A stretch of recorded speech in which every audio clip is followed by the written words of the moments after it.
Method of completing the square বা পূর্ণ বর্গাকারে প্রকাশ কী করে করবো তার জ্যামিতিক ব্যাখ্যা আমরা দিতে পারি এভাবে। X square plus six x plus five equal to zero, এই সমীকরণটার কথা ভাবছি। তো মনে করছি একটি হলুদ রঙের যে বর্গক্ষেত্রটা তার একটি বাহু হচ্ছে এক্স, এবং সিক্স এক্সকে আমরা থ্রি এক্স আর থ্রি এক্স করে ভাবলাম। তাহলে এটা হচ্ছে থ্রি, এইটুকু অংশ মনে করছি থ্রি। তাহলে এই যে ছোট আয়তক্ষেত্রটা দেখছি সবুজ রঙের, তার ক্ষেত্রফল হচ্ছে থ্রি এক্স, এবং তাহলে নিচের যে এরিয়াটা দেখতে পাচ্ছি সবুজ রঙের সেটা হচ্ছে থ্রি এক্স। তাহলে x square plus three x six x. এবার এই ধর যে বর্গক্ষেত্রটাকে কমপ্লিট যদি করতে চাই, তাহলে আমাদের শর্ট হচ্ছে একটা তিন বাহু বিশিষ্ট একটি বর্গক্ষেত্রের, যার ক্ষেত্রফল হবে তিনের স্কোয়ার। তাহলে এই যে তিনের স্কোয়ারটা আছে এক্সট্রা আমি যোগ করলাম এই বর্গক্ষেত্রটাকে কমপ্লিট করার জন্য। তাহলে কি করতে হবে, তাহলে এই তিনের স্কোয়ারকে আমরা বিয়োগ দিলাম, এই বড় ছোট্ট বর্গক্ষেত্রটাকে লাল রঙের আমরা বিয়োগ দিলাম। তাহলে আমরা কি পাচ্ছি দেখো, তাহলে এই যে নতুন বর্গক্ষেত্রটা তৈরি হয়েছে তার দুই সাইডটাই হচ্ছে এক্স প্লাস, সব সাইডগুলি হচ্ছে এক্স প্লাস থ্রি। তাহলে এই গোটা এরিয়াটা হচ্ছে এক্স প্লাস থ্রির হোল স্কোয়ার, এবং আমরা বেশি যেটা লিখেছি এই লাল রঙের অংশটা সেটা বাদ দিলাম। তাহলে এই পুরো অংশটাই হচ্ছে এক্স স্কোয়ার প্লাস সিক্স এক্সের মানে। তাহলে আমাদের এখন অঙ্কটা কি আছে, তাহলে এটা হচ্ছে এক্স প্লাস থ্রির হোল স্কোয়ার মাইনাস নয়। তাহলে আমাদের অঙ্কটা ছিল যে x square plus six x plus কত ছিল ফাইভ। তাহলে প্লাস ফাইভ সমান আমরা লিখতে পারি, এই বাঁ দিকের অংশটা পেয়েছি আমরা এক্স প্লাস থ্রির whole square minus nine plus five, বা এক্স প্লাস থ্রির হোল স্কোয়ার মাইনাস ফোর। আবার দেখো ফোর মানে কি, ফোর মানে হচ্ছে টু স্কোয়ার। তো এটাকে আমরা লিখতে পারি যে এক্স প্লাস থ্রির whole square minus two square. তাহলে আমরা পেয়ে গেলাম এ মাইনাস বির whole square, sorry a square minus b স্কোয়ারের হোল, হচ্ছে আমরা জানি a plus b into a minus b. তাহলে a plus b into a minus b আমরা করে নিলাম। সেখানে এক্সের দুটি উৎপাদকে আমরা লিনিয়ার উৎপাদকে আমরা পেয়ে গেলাম এক্স প্লাস ফাইভ এবং এক্স প্লাস ওয়ান। এবার এগুলোকে যদি আমরা জিরোর সমান করে দিই তাহলে কি পাবো, আমরা এই সমীকরণটির দুটি বীজ পেয়ে যাব। হ্যাঁ, ইকুয়াল টু যদি জিরো করি তাহলে আমরা কী পাবো, দুটি বীজ পাবো। তাহলে এই পাঁচ বীজগুলো কী হবে, এক্স প্লাস ফাইভ সমান জিরো, বা এক্সের মান হবে মাইনাস ফাইভ, এবং এক্স প্লাস ওয়ান সমান জিরো, বা এক্সের মান হবে মাইনাস ওয়ান। অর্থাৎ এই দুটি হলো এই সমীকরণটি দুটি বীজ। এইভাবে আমরা জ্যামিতিকভাবে দেখালাম। এখন এটা বীজগাণিতিকভাবে আমরা কীভাবে অ্যালজেব্রিক অ্যাপ্রোচ করতে পারি। বীজগাণিতিকভাবে এটাকে যে মিডিলে যেটা আছে সিক্স এক্স, সেটাকে আমাকে টু এ বি আকারে তৈরি করে নিতে হবে। তাই আমরা সিক্স এক্সকে two into x into three আকারে লিখলাম। তাহলে আমাদেরকে ফর্মুলাটা তৈরি করতে গেলে এক্সট্রা তিনের স্কোয়ার যোগ করলাম, এবং যেহেতু তিনের স্কোয়ার এক্সট্রা যোগ করেছি সেটা আমরা পরে বিয়োগ করে দিলাম অ্যাডজাস্ট করার জন্য এই কোয়েশ্চেনটাকে। এভাবে আমরা কি করলাম, এভাবে আমরা একটা এরকম পেয়ে গেলাম, অর্থাৎ a square minus b square equal to zero. এরপরে আমরা আগের মতন করে নিলাম। তো এখানে মনে রাখতে হবে যে এই টু ইন্টু এ ইন্টু বি এটা তোমাদেরকে ফর্ম করতে হবে। চলো আমরা এবার উদাহরণের কতগুলি অঙ্ক দেখে নিই। যে three x square plus x minus ten equal to zero, এই সমীকরণটিকে একটি পূর্ণবর্গাকার আকারে প্রকাশ করব। এখানে দুটি পদ্ধতি পূর্ণবর্গাকার আকারে প্রকাশ করা যায়।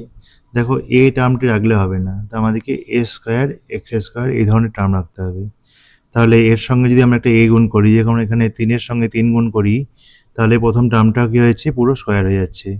তাই আমরা সমীকরণের উভয় পক্ষকে তিন দিয়ে যদি গুণ করি, অর্থাৎ প্রতিটা টার্মের সঙ্গেই তিন গুণ হয়ে যাচ্ছে।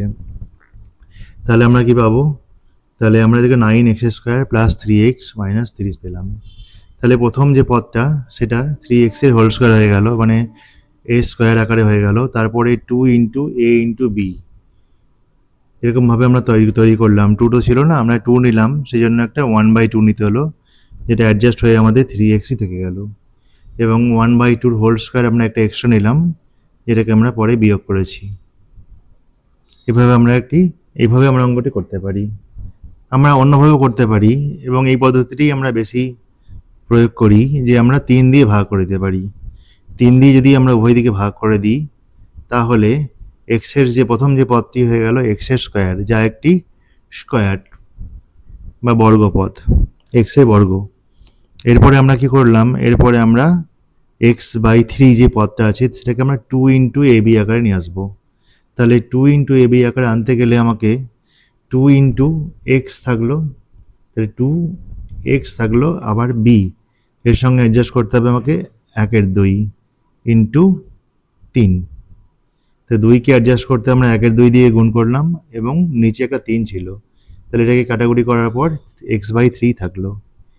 এরপরে আমরা x/1/6 যে পদটা থাকলো সেটার একটা স্কোয়ার নিলাম এবং একটা সেটা স্কোয়ার পরবর্তীকালে অ্যাডজাস্ট করার জন্য বিয়োগ দিয়েছি।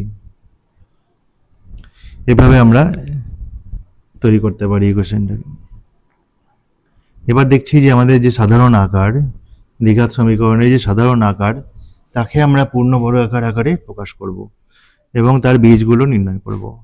একই রকমভাবে আমরা দেখো এ দিয়ে সমীকরণটিকে ভাগ করেছি, দিয়ে দাঁড়িয়েছে b/a x। এই b/a কে 2ab আকারে যদি করতে যাই, তো 2 ইন্টু এক্স লিখলাম, তাহলে b/2a লিখলাম, তাহলে 2 কেটে গেল এবং সেটা b/axই থাকলো। এবং a প্লাস বি হোল স্কোয়ারকে কমপ্লিট করার জন্য আমরা b/2 এর হোল স্কোয়ারকে যোগ করলাম, যা আমরা পরবর্তীকালে বিয়োগ করে দিলাম অ্যাডজাস্ট করার জন্য। তাহলে এই কোয়েশ্চেনটা আমাদের যেমন ছিল সেরকম থাকলো, একই থাকলো। এবার এটাকে আমরা একটা স্কোয়ার বা বর্গযুক্ত পদ পেলাম। এবার আমরা ওটাকে একটা বর্গযুক্ত পদকে করে নিলাম, যেখান থেকে যদি এবার আমরা স্কোয়ার রুট নিয়েছি। আমরা জানি যে কোনো স্কোয়ার রুটের ভেতরের অংশ যদি পজিটিভ হয় তবেই সেটা বাস্তব হয়, সেই জন্য এখানে b square minus 4ac greater than 0 হতে হবে। তাহলে আমরা যে দুটো রুট পেলাম, একটা রুটের এরকম -b plus b root over b square minus 4ac/2a এবং -b minus root over b square minus 4ac/2a। এটা আমরা জানি যে রুট এক্স এর মান বাস্তব তখনই হয় যখন এক্স এর মান ধনাত্মক হয়, অর্থাৎ ধনাত্মক কোনো সংখ্যার রুট হচ্ছে বাস্তব। সেটা মূলত হতে পারে, অমূলত হতে পারে, সেটা বড় কথা নয়, কিন্তু হয় 0 হতে হবে অথবা 0 চেয়ে বড় হতে হবে। আর লেস দেন 0 হলে পরে আমরা দেখব পরবর্তীকালে যে কোনো বাস্তব বীজ থাকে না। এই যে সত্যটি এক্স এর যে মান বের করা, যে সমাধানের সত্যটি আমাদের ভারতীয় শ্রীধর আচার্য অনেক দিন পুরনো 750 খ্রিস্টাব্দ আনুমানিক এইটা দিয়েছিলেন, যেটি দ্বিতীয় ভাস্করাচার্যের বই থেকে আমরা পাই। এই শ্রীধর আচার্যের সত্যটি কীরকম, যে ax² plus bx plus c = 0 যদি সমীকরণ হয়, তাহলে x সমান হবে -b প্লাস ও মাইনাস একসঙ্গে লিখেছি root over b square minus 4ac/2a। অর্থাৎ আমরা একই লাইনে অঙ্কটি কোনো কিছু না করে ডাইরেক্টলি তার দুটি বীজ, সমীকরণের দুটি বীজ পেয়ে যাব। যেমন এই যে সমীকরণটি আমরা x² মাইনাস 5x প্লাস 6 সমীকরণটি আমরা আগে এর বিভিন্নভাবে সলিউশন করেছি, তো এখান থেকে আমরা ডাইরেক্টলি একই লাইনে পেয়ে যাব x সমান হচ্ছে -b মাইনাস, এখানে বির মান দেখো -5 root over b square minus 4a into c/2 into a, কিছু নাই মানে এর মান হচ্ছে 1। তাহলে যেটাকে আমরা ক্যালকুলেশন করলাম, ভিতরটা হচ্ছে কত, এখানে প্লাস ও মাইনাস মানে দুটি রুট একসঙ্গে আমরা লিখছি, একটি প্লাস দিয়ে একটি রুট এবং মাইনাস দিয়ে একটি রুট। তাহলে 25 মাইনাস 24 রুটের ভিতরে, যেটা হলো 1, এবং আমরা জানি যে 1 এর রুট হচ্ছে 1, তার মানে দাঁড়ালো যেটা 5 প্লাস 1/2, আর হচ্ছে 5 মাইনাস 1/2। এবার আমরা আলাদা করে নিলাম এটাকে।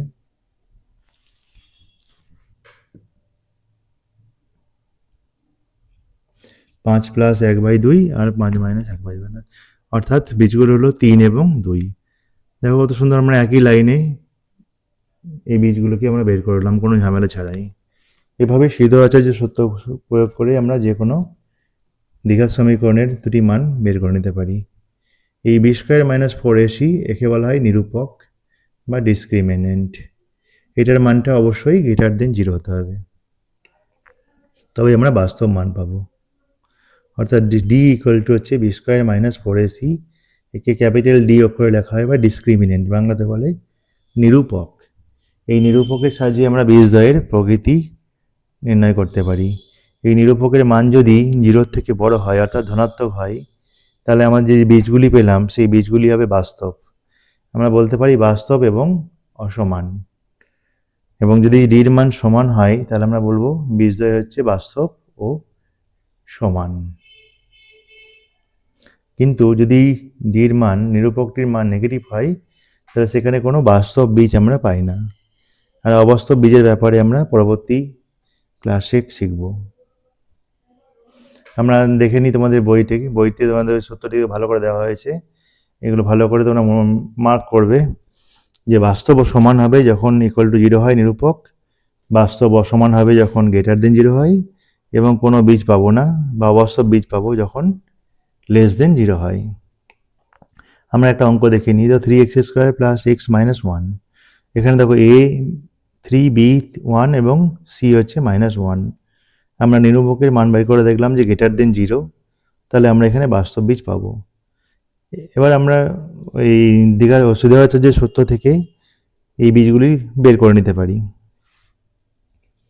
একইভাবে আরও দু একটি উদাহরণগুলো তোমরা ভালো করে ফলো করে দেখবে যে প্রতি ক্ষেত্রেই আমরা কিন্তু বাস্তব বীজ পাবো। কিন্তু এখানে দেখছি যে -3 হয়ে গেছে, অর্থাৎ নেগেটিভ হয়ে গেছে, আমরা এখানে বাস্তব বীজ পাইনি।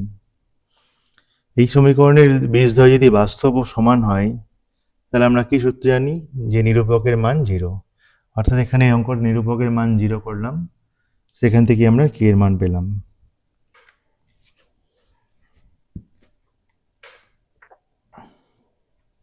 এরপরে দেখো যে অঙ্কটি দ্বিঘাত সমীকরণের কোনো বাস্তব বীজ নেই যদি AD not equal to BC হয়। এখানে আমরা নিরূপকের সমান করে এই রাশিটা পেয়েছি। আমরা দেখতে পাচ্ছি যদি আমরা জানি যে কোনো স্কোয়ার সবসময় গ্রেটার দেন 0 হয়, যে কোনো কিছু স্কোয়ার সবসময় গ্রেটার দেন 0 হয়, তাহলে আমরা বলতে পারি যে এখানে -4 আছে তাহলে সেটা হচ্ছে নেগেটিভ। কিন্তু AD সমান যদি BC হতো তাহলে কি হতো, তাহলে এটা 0 হয়ে যেত এবং পুরো পদটা ডির মান কত হয়ে যেত, 0 হয়ে যেত। তাহলে আমরা কি পেতাম, বাস্তব বীজ পেতে পারতাম। এখানে দেখো বীজ দুটি বাস্তব এবং সমান বলে দেওয়া হয়েছে, তাহলে আমরা জানি বীজগুলি বাস্তব ও সমান হলে পরে ডির মান হয় 0। তো এখানে আমরা দেখো a 1 প্লাস m স্কোয়ার হচ্ছে a, অর্থাৎ x স্কোয়ারের সহগটা হচ্ছে a, x এর সহগ b এবং কনস্ট্যান্ট যেটা ধ্রুবক পদ হচ্ছে c। সেখান থেকে নিরূপক বের করে আমরা এই সমাধানটা ইকুয়েশনটা পেলাম। এবার দেখতে পাচ্ছি যে এই সমীকরণগুলিকে সেই সমীকরণে যে বীজগুলি যদি আলফা এবং বিটা হয়, আমরা একটু আগে বাইর করে দেখেছি যে আলফা এবং বিটা, সেইগুলোকে যদি যোগ করি দিয়ে আমরা পাবো -b/a, অর্থাৎ আলফা প্লাস বিটা সমান পাচ্ছি -b/a, অর্থাৎ বীজগুলির যে সমষ্টি সেটা হচ্ছে -x এর সহগ বাই x স্কোয়ারের সহগ, এবং গুণফলটা দেখছি c/a, অর্থাৎ ধ্রুবক পদ বাই x স্কোয়ারের সহগ। এই সম্পর্কটা খুবই ইম্পর্ট্যান্ট একটা রিলেশন, এখান থেকে কাজে লাগিয়ে আমরা অনেক কিছু বের করতে পারি অঙ্ক। এখানে দেখো বীজগুলি বলেছে একটি অপরটি অনন্য, মানে রেসিপ্রোকাল, তাহলে একটি আলফা হলে অপরটি হচ্ছে 1/α। তো আমরা জানি বীজদ্বয়ের গুণফল হচ্ছে c/a, সেটা প্রয়োগ করেই আমরা k এর মান পেয়ে গেলাম। এই অঙ্কে দেখো বীজদ্বয়ের অনুপাত বলে দেওয়া হয়েছে, তার একটি বীজ যদি আলফা হয় তাহলে আরেকটি বীজ হবে r/α। তাহলে আমরা বীজদ্বয়ের সাম বা সমষ্টি করলাম এবং বীজদ্বয়ের প্রোডাক্ট বের করলাম, মানে গুণফল করলাম, এবং এই 2কে 3 দিয়ে 2 নম্বর ইকুয়েশনকে 3 নম্বর ইকুয়েশন দিয়ে ভাগ করি আমরা, সেখান থেকে আমরা এরকম রাশিটি পেলাম। 40 দাগের প্রয়োগটি দেখো, যদি বীজগুলি বলেছে আলফা এবং বিটা, তাহলে alpha cube plus beta cube এবং 1/α প্লাস 1/β মান বের করতে হবে। এখানে দেখো আমরা জানি বীজদ্বয়ের যোগফল সমান এটা এবং বীজদ্বয়ের গুণফল সমান এটা। এবার আলফা কিউব প্লাস বিটা কিউবকে আমরা যদি এভাবে এই সূত্রের সাহায্যে ভেঙে নিই, তারপর আমরা আলফা প্লাস বিটা ও আলফা বিটার মান বসিয়ে দিয়েছি, সেখান থেকে আমরা পুরো মানটা পেয়েছি। তাহলে আমরা কি দেখলাম যে এই সমীকরণের বীজদ্বয় যদি আলফা এবং বিটা হয় তাহলে আলফা প্লাস বিটা হবে -b/a এবং আলফা ইন্টু বিটা হবে c/a। যদি আমরা এই সময় a দিয়ে আমরা এই সমীকরণটিকে উভয় পক্ষকে ভাগ করে দিই, তাহলে দেখো আমরা কি দেখতে পাচ্ছি, তাহলে পাবো আমরা x² plus b/a into x plus c/a equal to 0। এখানে দেখো x² প্লাস এই b/a মানে কি, বি বাই এ মানে হচ্ছে minus alpha plus beta into x, আর সি বাই এর মান বসিয়ে দিলাম alpha plus alpha into beta equal to 0। অর্থাৎ আমরা কী পেলাম, আমরা এখান থেকে নতুন সূত্র পেলাম যে সমীকরণের বীজ আলফা এবং বিটা, সেই সমীকরণটি হবে এরূপ দেখতে: x square minus alpha plus beta into x plus alpha beta equal to 0। অর্থাৎ কোনো সময় যদি কোনো সমীকরণে আমরা বীজ জানি, তাহলে সেই বীজ থেকেও আমরা সমীকরণটিকে বের করতে পারি। যেমন ধরো এখানে দুটি বীজ হচ্ছে 3 এবং 4, তাহলে সমীকরণগুলি হয়ে গেল এরকম। তাহলে এই সমীকরণের বীজ যদি আলফা ও বিটা হয়, তাহলে আলফা বাই বিটা ও বিটা বাই আলফা যে সমীকরণের বীজ, সেগুলি বের করব আমরা। তো যেহেতু বীজটি আলফা এবং বিটা, সেখান থেকে এই দুটি শর্ত আমরা পেলাম। তারপরে এই নতুন সমীকরণগুলির বীজদ্বয়ের সমষ্টিকে আমরা যোগ করলাম এবং গুণ করলাম, তাহলে যেটা পেলাম এক্স স্কোয়ার মাইনাস বীজদ্বয়ের সমষ্টি ইন্টু এক্স প্লাস বীজদ্বয়ের গুণফল ইকুয়াল টু 0। তাহলে আমরা এখানে দেখতে পাচ্ছি যে আমরা সমীকরণ জানলে যেমন তার বীজ বের করতে পারি, সেরকম সমীকরণের বীজগুলি জানলে পরে আমরা উল্টো দিকে সেই সমীকরণটিকে বের করতে পারি। এখন আমরা 1.4 কতগুলি অঙ্ক দেখে নেব। প্রথম অঙ্কটি দেখো, এই সমীকরণে সিদ্ধাচার্যের সত্য প্রয়োগ সম্ভব কিনা লিখি। তো সমীকরণটাকে আমি একটা সমাধান করে পুরোপুরি এক্স স্কোয়ার এক্স পুরোপুরি কেটে নিয়ে দেখলাম যে শেষ পর্যন্ত 4x - 1 = 0 হলো। অর্থাৎ এটি একটি একঘাত সমীকরণ বা রৈখিক সমীকরণ, লিনিয়ার ইকুয়েশন। তাই এখানে সিদ্ধাচার্যের সূত্র প্রয়োগ হয় না।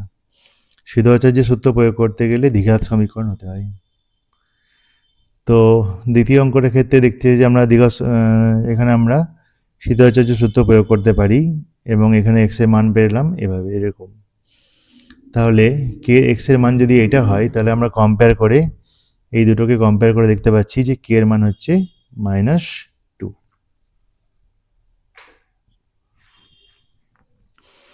এইভাবে 3-এর দাগের অঙ্কগুলো দেখছি, বীজ যদি বাস্তব বীজ থাকে তাহলে সিদ্ধাচার্যের সূত্র প্রয়োগ করতে হবে।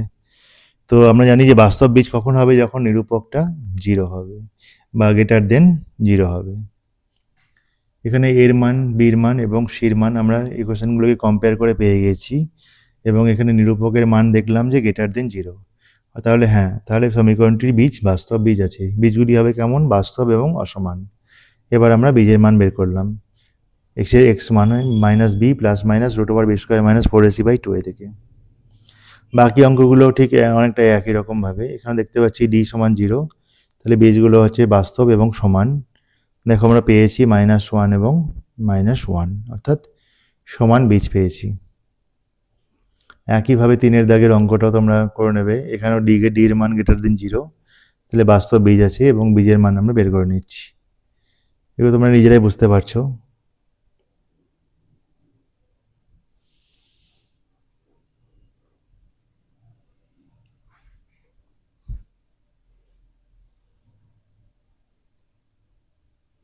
বাকি অঙ্কগুলো তোমরা এভাবে এবার দেখে নেবে। এখানে দেখো যে ডির মান হচ্ছে <0, অর্থাৎ এখানে কোনো বাস্তব বীজ নেই। তোমাদের এই চ্যাপ্টারে অনেকগুলি এক্সারসাইজ আছে, অনেক অঙ্ক আছে। প্রতিটা অঙ্ক তোমরা এগুলো করে রাখবে ভালো করে সময় নিয়ে।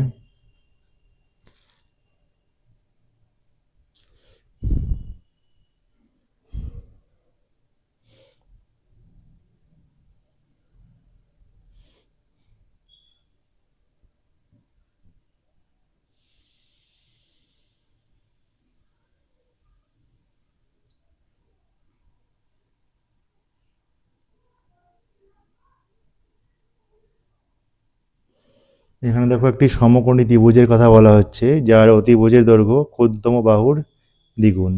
তাহলে ক্ষুদ্রতম বাহুটাকে যদি আমি x ধরি, তাহলে কত হবে, অতিভুজের দ্বিগুণ অপেক্ষা 6 বেশি, তাহলে 2x + 6। এবং তৃতীয় বাহুটা আছে তার চেয়ে 2 কম, তাহলে সেই 4, 6 থেকে 2 বাদ দিলে তো 2x + 4, অর্থাৎ 3টি বাহু আমি পেয়ে গেলাম। এবার আমরা জানি যে যেহেতু এটি সমকোণী ত্রিভুজ, তো সমকোণী ত্রিভুজে পিথাগোরাসের সূত্র থেকে পাই আমরা অতিভুজের স্কয়ার সমান লম্ব স্কয়ার প্লাস ভূমি স্কয়ার। সেখান থেকে আমরা সেই কোশ্চেনটি সলিউশন করে এটা পেলাম। এরপরে দেখো যে অঙ্কের কথা বলা হচ্ছে, যে ধরো একটি অঙ্ক যদি একক ঘরের অঙ্কটি যদি এক্স ধরি, তাহলে দশক ঘরের অঙ্কটি কত হবে? তার দ্বিগুণ অর্থাৎ 2x। তাহলে সংখ্যাটি দাঁড়াবে 10 into 2x plus x into 1 বা এক্স। এটা দাঁড়ালো আমাদের পুরো সংখ্যাটা। আমরা এর আগেও দেখেছি এই ধরনের অঙ্ক, কারণ দশক ঘরে আমরা জানি 10 দিয়ে গুণ করতে হয়। তাহলে এই সংখ্যাটিকে তাহলে এই যে এক্সের সঙ্গে যদি গুণ করি তাহলে পাই 189। সেখান থেকে আমরা সলিউশন করে এক্সের মান পেয়ে যাব। এই ধরনের অঙ্কগুলো আমরা এর আগেও করেছি। তোমরা এই উদাহরণগুলিকে ভালো করে দেখে নেবে, ভিডিওগুলিকে দরকার হলে পজ করে দেখবে। এখানে অনেকগুলো হিন্টস দেওয়া আছে, তোমরা একটু অঙ্কগুলো বুঝে বুঝে করবে।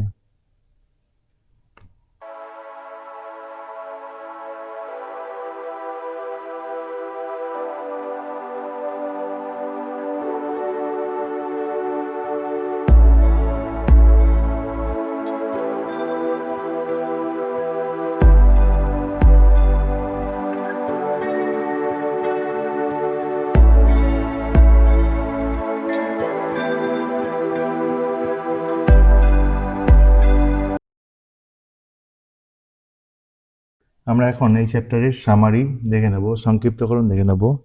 যে x square plus b x plus c equal to 0, এই ধরনের সমীকরণকে বলা হয় যে দ্বিঘাত সমীকরণের সাধারণ আকার, যেখানে এ অবশ্যই নট ইকুয়াল টু 0 এবং এ বি সি বাস্তব সংখ্যা। এখানে এ হচ্ছে এক্স স্কোয়ারের সহগ বা কোএফিসিয়েন্ট, বি হচ্ছে এক্স এর সহগ বা কোএফিসিয়েন্ট, এবং সি হচ্ছে কনস্ট্যান্ট পদ, ধ্রুবক পদ বা এক্স টু দি পাওয়ার 0 সহগ। আমরা দেখলাম যে বাস্তব সমস্যাকে আমরা দ্বিঘাত সমীকরণে পরিবর্তন করতে পারি, মানে হ্যাঁ, তারপরে দ্বিঘাত সমীকরণ থেকে আমরা সমাধান করতে পারি। এই সমাধানগুলি আমরা দেখলাম 3-4 উপায় হয়। তো প্রথমে আমরা দেখলাম যে উৎপাদকে, দুটি রৈখিক উৎপাদকে বিশ্লেষণ করে নিই আমরা, যেমন ধরো x minus a into x minus b equal to 0। তারপর সেই লিনিয়ার ফ্যাক্টরগুলোকে 0-র সঙ্গে সমান করে বীজগুলি পাই। অথবা আমরা সমীকরণটিকে একটি বর্গক্ষেত্রে কমপ্লিটিং দ্য স্কোয়ার পদ্ধতিতে বর্গীকরণ করি, তারপর আমরা সমাধান করি। অথবা সবচেয়ে সহজে শ্রীধর আচার্যের সূত্র থেকে আমরা একবারে ডাইরেক্টলি দুটি বীজের মান পেয়ে যাই। এখানে শ্রীধর আচার্যের সূত্র থেকে আমরা যে বীজগুলি পাই সেটা একটি আলফা এবং একটি বিটা হলে পরে আমরা দেখি যে আলফা এবং বিটাকে যোগ করলে হয় মাইনাস বি বাই এ, এবং আলফা বিটাকে যোগ করলে হয় সি বাই এ। এগুলো আমরা একটু নিয়ে আলোচনা করলাম। তারপর আমরা দেখলাম যে যদি আমরা সমীকরণে আলফা এবং বিটা জানি, তাহলে আমরা যে সমীকরণের বীজ আলফা এবং বিটা সেটা বের করতে পারি। অর্থাৎ সমীকরণ থেকে আমরা যেমন বীজদ্বয় সমাধান করে বীজদ্বয়ের মান বার করতে পারি, সেরকম বীজদ্বয়ের মান জানা থাকলেও আমরা নতুন সমীকরণটির মান বের করতে পারি। সবশেষে আমরা দেখলাম যে বীজদ্বয়ের প্রকৃতি আমরা কীভাবে নির্ণয় করব, যে বীজগুলি কেমন হবে। তো আমরা দেখলাম যে নিরূপকের সাহায্যেই আমরা বীজগুলির প্রকৃতি বের করতে পারি।